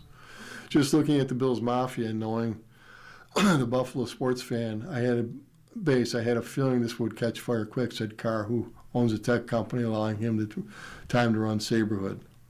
Look at the players on the teams in the NFL and say, oh man, the Bills Mafia, they're hard to deal with. And I know we have that many Sabres fans here. We just need to put a name to it and grow it, he added. The phrase Saberhood is marketing in the community program that is a trademark by the team.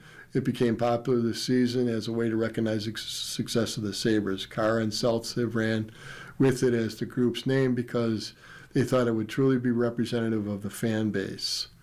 Down the road, Carr would like to see Saberhood gain nonprofit status so it can monetize and donate to charities such as Golisano Children's Hospital Foundation, one of the organizations that is already embraced by Bills Mafia.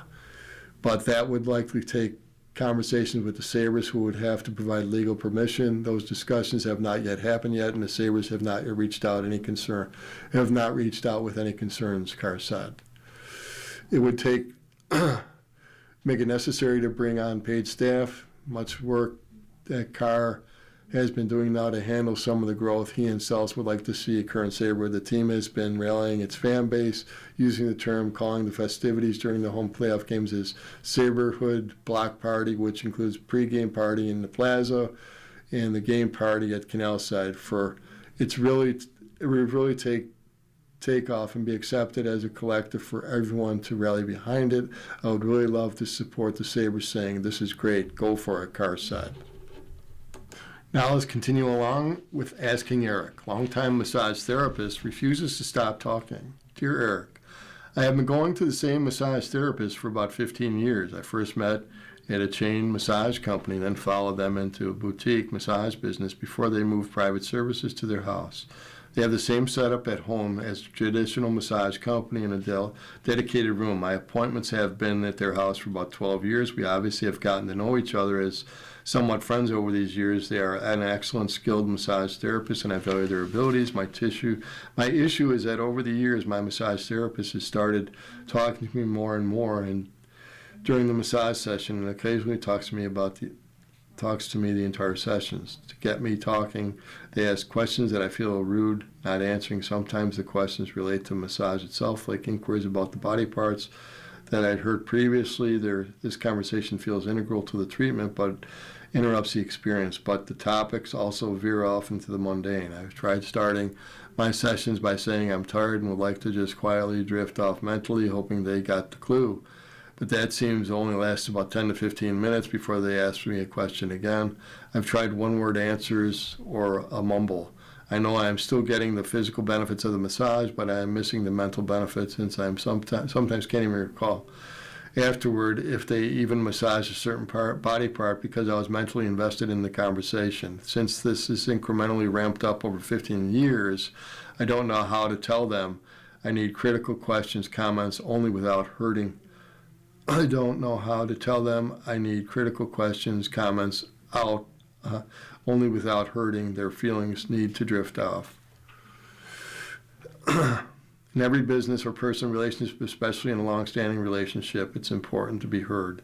And if you're not being heard, it's important to point out and to ask the other person to make a change. I understand your desire to keep from hurting your massage therapist, but you're simply asking for a change, not insulting their behavior, so their feelings have to be their responsibility as long as you're communicating fairly and with kindness. But on your next massage, talk to your therapist about your concerns and patterns you've noticed. Explain that you really need to have silent massage and ask if that's something they can do. If they say yes, and then they talk to the massage and remind them that you had an agreement, and if they can't keep it, you need to move on. I'm presuming that you've paying for these services. It can be awkward when friendship and transactions meet, but you're not direct about this. You're going to further fester into resentment and frustration. Dear Eric, I got a friend who's in her early 50s, and has never dated. She lives with her sister, who's getting married in a few months. The sister confided in me that she feared my friend will spiral downward when the sister moves out. My friend has nobody outside me and her sister. She works remotely, so she doesn't go out much. Next month is her birthday, and we are trying to motivate her to date, but having no luck, at a loss as to what to do. Dear, at a loss. Start by talking to your friend and asking her what she wants. Dating may not be the answer. It's better to talk to her about your concern and ask if she shares them. It's possible she doesn't. It's also possible that she will welcome a chance to process the change in her life and would like some help thinking through how she will establish new rhythms and manage her time. But be clear but judicious about the language you use. Spiral downward means a lot of things, and you don't want the intention to get lost in semantics. It might be easier to say something like, your sister's move is a big change, and I worry that you'll be lonely or depressed without her. I feel the same way. I'd like to be a support if you'll let me. Frankly, establishing the building a platonic relationship is likely going to be much more fruitful than dating, as well exploring hobbies and interests. Dating can be great, but it can be emotionally fraught and taxing, especially if the one isn't particularly inclined to do so. It's also always dangerous to use romantic relationships as an antidote to internal challenges. If your friend is lonely or struggling to establish her identity without her sister living in the house, take time with friends and time intentionally getting more to know her will be more productive. You're listening to a reading of articles and features from the Buffalo News on the Niagara Radio Reading Service. The time is 30 minutes after the hour. Now let's take a look at sports. Inside the NHL, Ruff calmly responded to Game 2 and got the right reaction from the Sabres in Game 3. Tage Thompson often has reminded me that Lindy Ruff rarely says anything to the media that his players haven't already heard, and joked earlier this season that we often don't hear the half of it. It didn't always used to be that way with Ruff, who famously would put Thomas Vanek, Maxima Finneganoff, and Dmitry Kalinin on blast with us to send further messages that he had already sent behind closed doors. Ruff, now 66, is not remotely as bombastic as we remember from his first stint with the Sabres that ended in 2013. He almost never calls out players anymore, keeping it much more of a team approach. We all soften as we get older, but coaching norms have dictated Ruff play it cool here too. He tried to evolve in that area in Dallas and especially in New Jersey, which he had a bunch of young players on their way up, and has continued to try to keep his method here. Ruff was a picture of calm after the Sabres Game 2 clunker against the Boston Bruins in KeyBank Center, and explained here Friday that players got the day off from skating and the media, and that approach was intentional. There are so many new experiences for this group. In the playoffs, he's focused on staying at an even keel.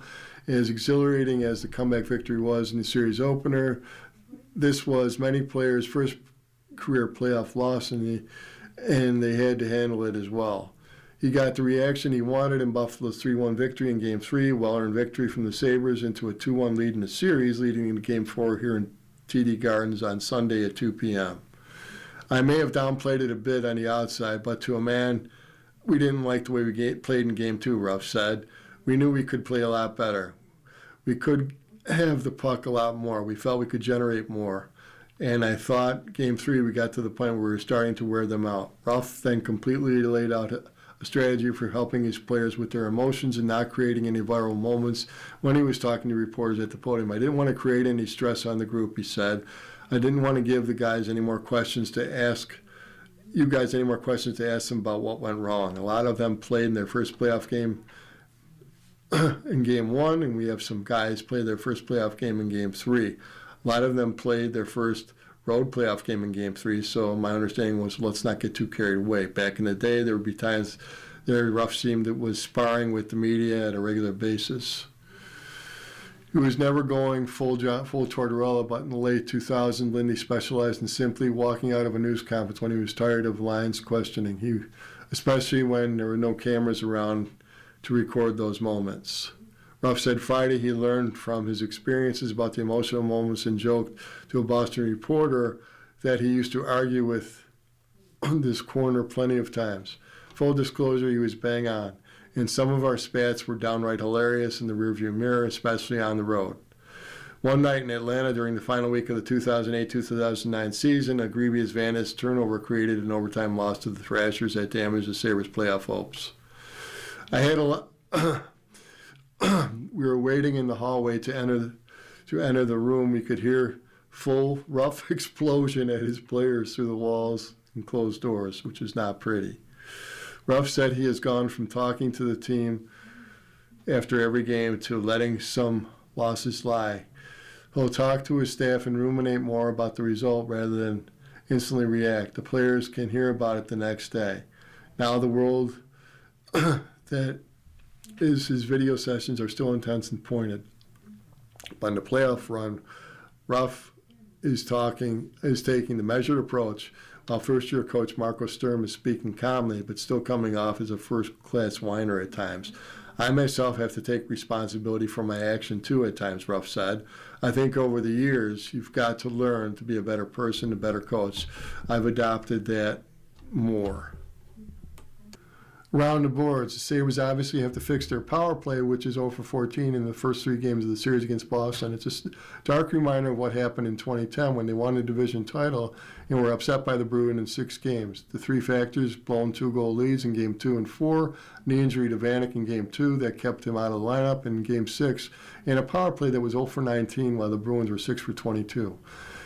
In Game 3, Noah Ostlund had a goal and an assist and became the fourth rookie just the 4th rookie in club history to record multiple points in the first career playoff games. The others: Pierre Turgeon, 2 goals and 1 assist, 3 points in '88. Richard Smelik, 2 assists in '93, and Bill Stewart, 2 assists in '78. There's a lot of movement of this season of teams in and out of the playoff lineup. The Sabres joined Boston, Pittsburgh, Philly, Anaheim, and Utah, and coming from the outside of last year's qualifiers. They're replacing Toronto, Florida, Washington, New Jersey, St. Louis, and Winnipeg. Looking at the Bills in their draft, Bills beef up pass rush with OLB Parker. The Bills are on the board in the NFL draft with the 3rd pick of the 2nd round Friday night, number 35 overall. They chose Clemson outside linebacker T.J. Parker, 6'3", 263-pounder from Phoenix City, Alabama, who filled a position of immediate need as the team continued to beef up its front 7. The Bills chose Parker after trading down 3 times and eventually out of the 1st round Thursday night. They became just the 2nd team in NFL history to do that, joining the 2009 Cleveland Browns. General Manager and President of Football Operations Brandon Beane made the 1st pick Parker, who should provide immediate help in new defensive quarter Jim Leonard's 3-4 alignment. Parker, 21, is durable. He started 39 games over the past 2.5 years with the Tigers and brought in defensive coordinator Tom Allen last year. Parker was coached at Clemson by defensive ends coach Chris Rumpf, who had NFL coaching experience with Texans, Bears, and Vikings from 2020 to 23. Parker made an immediate impact in college, being named freshman All-American in 2023 after having set a program record for freshmen with 12.5 tackles for loss, appearing in 13 games with 3 starts. Parker established himself as a top draft prospect during the 2024 season. He's tied for 2nd in the Football Bowl subdivision with 6 forced fumbles, setting a program record for a single season. He finished with 11 sacks and 19.5 tackles for a loss, and starting all 14 games. Parker's production fell sharply in 2025. Finished with 37 tackles, 9.5 tackles for loss, and 5 sacks and 12 starts. He was named an honorable mention in the All-ACC pick. I think I had a good year, Parker said on a conference call shortly after he was drafted. I feel like a lot of stuff on tape I've improved from my sophomore to my junior year, and now I didn't have any same amount of sack production, but at the same time, I put great things on tape. NFL draft analyst Todd McShay agreed with the assessment, writing in The Ringer that he was still impressed with Parker's 2025 season. He moved his array of pass rush moves, mixing in more effective swipes and spin moves, and his effort remained high despite Clemson's disappointing season, McShay wrote in his scouting report. Parker finished his Clemson career with 41.5 tackles for a loss in 39 games. He made 32% of his tackles for Clemson behind the line of scrimmage. He lined up as an outside edge rusher, playing from both the 3-point stance. Scouting reports also look favorably on his motor, pointing to a recoverable fumble during a game against South Carolina in 2025 that occurred 30 yards down the field. Parker is adept at using his long arms to get a sense of tackles off balancing, leveraging his speed and power to drive offensive linemen back into the quarterback. As Hollywood described his game to newcomers, Parker put it this way: a very physical player who loves to use his hands, doesn't shy away from contact in the run or in the pass game, very powerful with long arms and my speed to power. Parker's run defense is also looked at as a strength. He was born in Knoxville, Tennessee, to Tommy and Kiana Parker. The family moved frequently as Tommy Parker served in the U.S. Army. My dad always talked about discipline and the way you treat people, TJ said. So at an early age, I was always taught to treat people with respect. I took that and applied it to my life as much as possible. The stories of things my dad's seen and went through it as a leader, those growing pains, I can relate to the same way. leading my football team, my teammates, trying the best way to be the best leader possible. Parker's original college choices were a who's who of powerhouses: Alabama, Georgia, Penn State, Ohio State, and Tennessee. He chose Clemson, however, after the Tigers showed interest of him during his senior season. TJ's unique. He's long, he's strong, he can really run at his size. He's got the ability and the power to really bull rush people, but he's also got the speed and the tools to be really, really good pass rusher, Tigers coach Dabo Swinney said. In golf, Korda shoots 65, leaves field behind in Chevron. Nelly Korda is playing with so much control that even her misses are right where she's aiming. She birdied her last 2 holes Friday with exquisite iron shots for another 7 under 65, giving her a daunting 6-shot lead going into the weekend at the Chevron Championship. Korda has made only 1 bogey through 36 holes at the Memorial Park, missing a 3-foot putt on the 6th hole after a nifty chip from below the green. Otherwise, a 2-time major champion has been practically flawless in reaching 14 under 130. That makes her appear to be playing a different course. I'm comfortable with my game, Korda said. I think where I'm most comfortable is definitely with my mindset of knowing when I mess up, I'll figure it out. Sometimes I think you get stuck on wanting to play well and wanting to be at the top always, that you have this tension of not wanting to make a mistake. I think there's a power in knowing it's okay to make a mistake and just bounce back. Patty Tivantanikit had another bogey-free round with 69.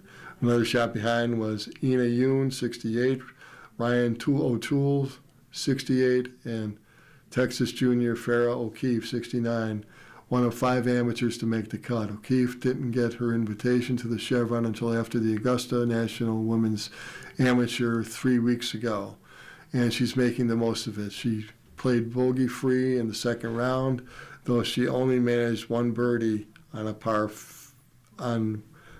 5s, but her scrambling saved her, and the 20-year-old didn't seem at all fazed by Korda on the verge of running away with the major. I compared it to Rory McIlroy at the Masters. You never know what can happen in golf, O'Keefe said, referring to McIlroy's losing 6-shot lead on the weekend at the Masters before going on to win the 2nd straight time. There's so much randomness out there that you can get a bad break, and it's just kind of that thing. She said, my dad and I called it that golf is a staring contest, and all you have to do is not blink first. Korda, however, has hit her stride again. She won the season opener in a weather-shortened event and has played the final group in all 4 of her tournaments. She looks calm, poised, and there is power. Korda began her great closing stretch with a 3-wood into the wind from the 221 yards that landed in the perfect spot to roll out 15 feet beyond the hole, leaving an eagle putt that grazed the right edge of the cup. She missed an 8-foot birdie chance on the par 5, 16th, and then finished with a flourish, the 7-iron that danced around the cup to settle 10 feet away from the birdie. Then a 9-iron that again scared the hole and left her 4 feet for her 15 birdie in 36 holes. It was the lowest 36-hole score in her career in the majors and the 3rd best 36-hole in LPGA majors behind Jogan Janjib, Brooke Henderson, and Lee Chun, and all at the Evian Championship, the tournament in France. The LPGA chose to designate as a major in 2013. In the NBA, Houston Rockets unravel, fall to Lakers. Leading by 6 with under 30 seconds to go, the Houston Rockets were on the verge of their first victory against the Los Angeles Lakers. Instead, they fell apart and eventually lost 112-108 in overtime on Friday night, and are on the brink of elimination in their first-round Western Conference playoff series. Horrendous mistakes, Coach Emi Udoka said. I don't know if you want to say youth or scared of the moment.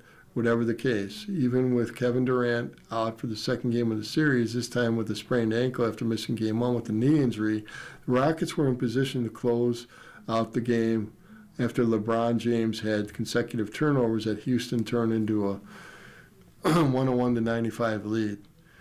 It was then that everything went wrong for the Rockets. Marcus Sparks was fouled on a three-point attempt with 25 seconds to go in the fourth after a Houston turnover and made 3 free throws to get the Lakers within 3. James then stole the ball from Reed Shepherd, and his three-pointer tied it at 1-on-1 all with 13 seconds to go in the fourth. It was a stupid turnover, Shepherd said. Alperen Sengun's man came up. I should have hit Alpi right over the half court and just made the simple play. I tried to split it between 2 defenders. The Rockets had a chance to take over the lead after that, but Sengun's 7-footer was off. James grabbed the rebound and called timeout. He caught the inbounds pass and had a chance to win it at the buzzer, but his three-point attempt bounced off the rim to send it to overtime. Houston struggled at times to close out the game in the fourth quarter during the season, and the problem continued Friday night. It's obviously a weakness of ours to close out and finish, Udoka said. The amount of mistakes and the type of mistakes are egregious, and you can't have those. This is the second straight playoff game for the Rockets after they returned last season for the first time since 2020. They were eliminated in the first round in 7 games by Golden State. With that playoff experience under their belts, Udoka doesn't see any excuse for their collapse Friday night and had a message to his team going forward: grow up. You're not young anymore. Sengun, who led the Rockets with 33 points, 16 rebounds on Friday night, said they must find a way to move on as they prepare for Game 4 on Sunday night in Houston. It's unclear if Durant will return Sunday to help them stave off elimination. Up in the air, Udoka said. I think we made some progress in the last few days, but we'll see how that goes. It's one day at a time. Udoka made the Rockets watch the last 30 seconds of regulations immediately after the game to try to help his players learn from their mistakes.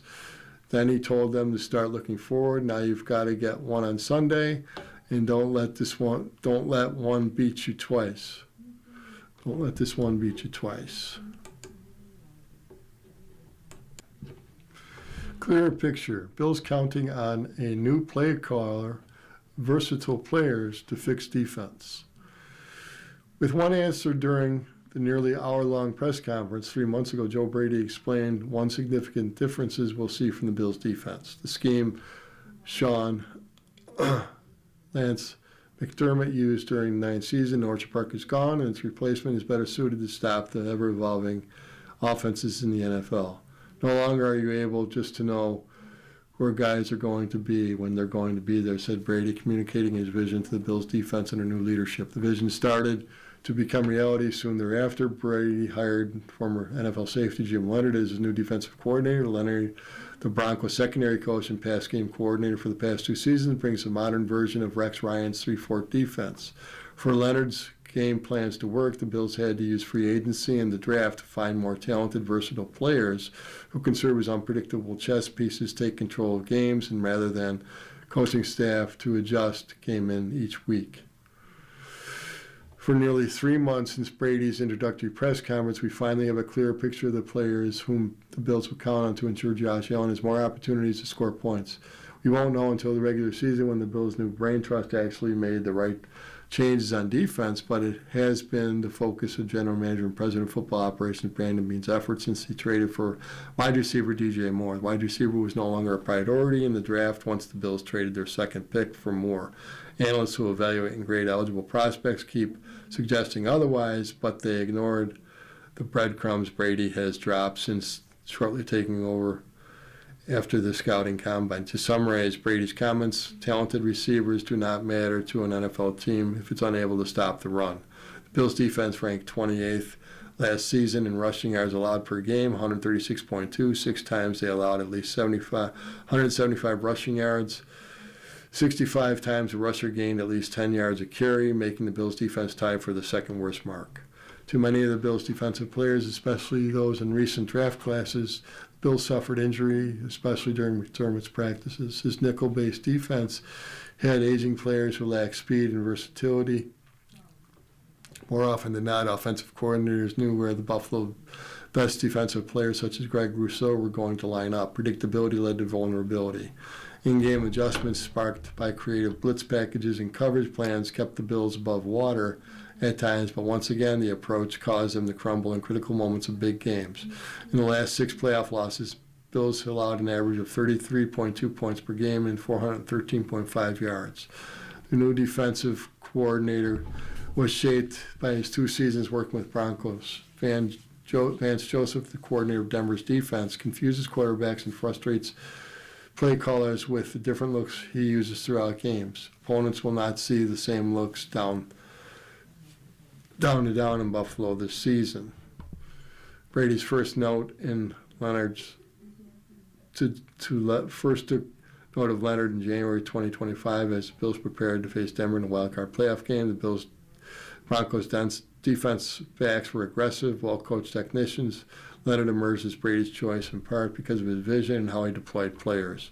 There's a unique set of skill around the NFL where guys don't quite fit the traditional box or edge defender, defensive tackle, nickel safety, Leonard explained to reporters in February. And that's where I've had the most success in my career as a coach, finding those guys that fit a little bit of a different role. Their main value is versatility that they bring, like a Swiss Army knife, high football IQ, communication skills. The philosophy shaped the Bills' approach to the offseason. First, they signed nickel cornerback D. Elford from the Atlanta Falcons. Elford can line up on the boundary or in the slot. He's a quick athlete who can cover receivers one-on-one in all situations, a strength that can allow the play callers more freedom with blitz packages. Now being signed tenacious safety C.J. Gardner, who wore out his welcome in previous teams, though being a trash talker, hitting everything that moves, approach to practices everywhere he's gone through NFL journey, Gardner Johnson has won. If there's an injury at nickel corner, Gardner Johnson can play that position. Former Bengals safety Geno Stone came aboard as one-year contract because he's a cover player who specializes in taking away passes to the middle of the field. Stone may be more of a sub-package player if he makes the 53-man roster, but he will also help on special teams. The most current addition to the group was veteran edge rusher Bradley Chubb with 19.5 sacks over the last 2 seasons with Miami. Chubb's age 29 and injury history, he missed all of 2024, caused him to drop in Buffalo's price range, but he also was an ideal fit for the Bills' defense. As a rookie in 2018, Chubb totaled 12 sacks in a 3-4 scheme like the one Leonard's using in Buffalo. Logic behind Buffalo selecting Parker was with the 3rd pick in the 2nd round. Should not get lost that Bean labeled Parker's 2025 season as non-consistent. Nobody on the Clemens defense was consistent. The group struggled to adjust to a new scheme and took too long to round out in the form after the Tigers' 3-5 start. Parker is just 21 years old. Over the final 2 seasons, Parker totaled 29 tackles for loss and 16 sacks. He's a power rusher like Rousseau and long arms, mature understanding of how to use his hands and win at the point of attack. Parker doesn't have the explosiveness the Bills may need, but he projects more of a complete player with the ability to stop the run. The Bills have been too thin at that position because of injuries, and their primary addition the previous offseason, Joey Bosa, was so bad against the run that he remained unsigned. Now let's take a look at the scoreboard in sports. Stanley Cup playoffs, first round, best-of-7 series. Buffalo leads Boston 2-1. They play tonight, or this afternoon, at the Boston Garden at 2 p.m. Montreal similarly has a 2-1 lead over the Tampa Bay Lightning. They play tonight at 7 p.m. in Montreal. Carolina defeated Ottawa 3-2 and won the series with the Senators 4-0. Philadelphia and Pittsburgh. The Philadelphia beat Pittsburgh 5-2 on Friday, but the Penguins stormed back yesterday to beat the Flyers 3-2. So that series is 3-1. In the Western Conference, Colorado is up 3-1 versus Los Angeles. They play this afternoon in Los Angeles at 4:30 p.m. Dallas and Minnesota is tied 2 games apiece after a thrilling overtime victory last night for the Minnesota team. Vegas and Utah Utah is up 2-1. Next game is at Utah on Monday. Anaheim is up 2-1 also versus the Edmonton Oilers. They play Sunday at Anaheim at 9:30 p.m. Let's take a look at some of the basketball totals. The Eastern Conference first round playoffs, for example, Detroit and Orlando are tied 1 game apiece. Game 3 is at Orlando Monday at 8 p.m. Boston is up on Philadelphia 2-1. Game 4 is Sunday at Philadelphia at 7 p.m. Atlanta's up 2-1 versus the Knicks. Game 4 is Tuesday at New York at 8 p.m. Cleveland is up 2-1 versus Toronto. Next game is Sunday at Toronto at 1 p.m. Western Conference, Oklahoma City is up on Phoenix 2-0. The next game is Monday at Phoenix at 9:30 p.m. San Antonio is up 2-1 versus Portland. Next game is Sunday at Portland at 3:30 p.m. Minnesota Timberwolves is up 2-1 versus Denver. Next game is next game will be Monday at Denver at 10:30 p.m. Los Angeles Lakers is up on Houston 3-0. And the next game will be Sunday at Houston at 9:30 p.m.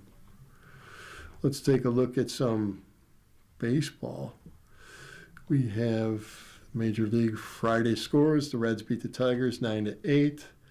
Cubs beat the Dodgers 6-4. Marlins beat the Giants 9-4. And also in the International League, we have Friday's results. Columbus beat Buffalo 12-6. Syracuse beat Worcester 3-0. Scranton Wilkes-Barre 4. Rochester 9 in 10 innings. Norfolk 1. Memphis 0 in 10 innings. Durham 12. Lehigh Valley 5. Indianapolis beat St. Paul 4-3. Charlotte 11. Nashville 9. Toledo 4. Omaha 2.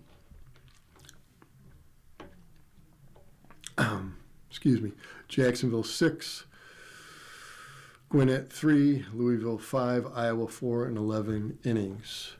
You've been listening to a reading of articles and features from the Buffalo News for April 26. We read from the Buffalo News on weekday and Sunday mornings at 9 a.m. and rebroadcast at 4 p.m. For more information, call 716-821-5555. Your reader today has been Ron Bickelman. Thank you for listening. Coming up next on the Niagara Frontier Radio Reading Service, we have a reading of Buffalo Magazine. Following that at noon is the Sunday Gusto. And at 1 o'clock is the Sunday front section of the New York Times. Stay with us for these readings and more.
following program is intended for listeners who are blind, have low vision, or have another print disability